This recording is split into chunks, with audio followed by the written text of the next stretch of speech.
Hello，大家好，又嚟到元宇宙賽馬頻道嘅時間。咁已經有幾次賽馬天舞會同大家見面嘅。咁原因就係因為近期啲馬咧都熱門居多啦。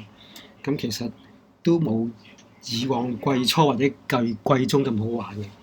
咁我其實今日想講一講咧呢啲海外嘅賽事啊。大家唔知有冇玩呢個海外賽事咧？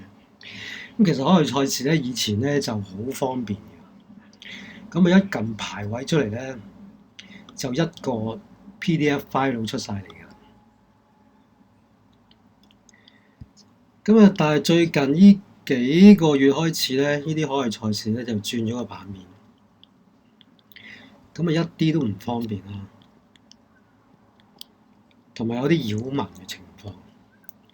即係打個比喻啊，當係第三場咁樣啦。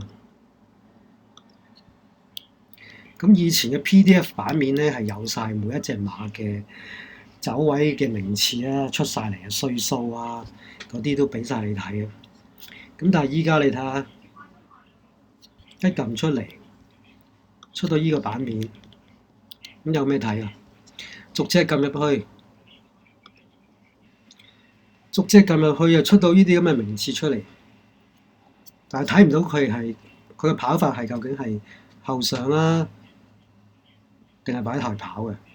咁啊完全唔方便咯。咁唔明白點解要用呢啲咁嘅版面去俾普羅大眾去度馬咯，非常之唔方便。我講到呢度都唔係好想講啦，好啦，就講一講今晚嘅賽事啊，法國打比大賽。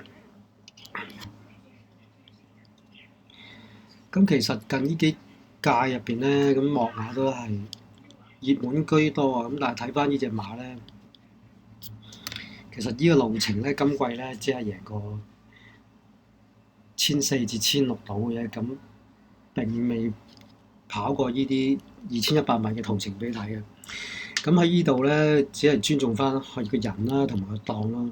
咁啊，呢場咧就揀咗8隻俾大家參考，係咪單挑或者4連環？咁啊，大家自己再望一望啦。咁啊，而家呢啲海外賽事一啲都唔好玩，以前就非常之好玩。希望覺得我講嘅嘢啱嘅朋友都反映一下俾馬會聽。好啦，呢一節就講到呢一度。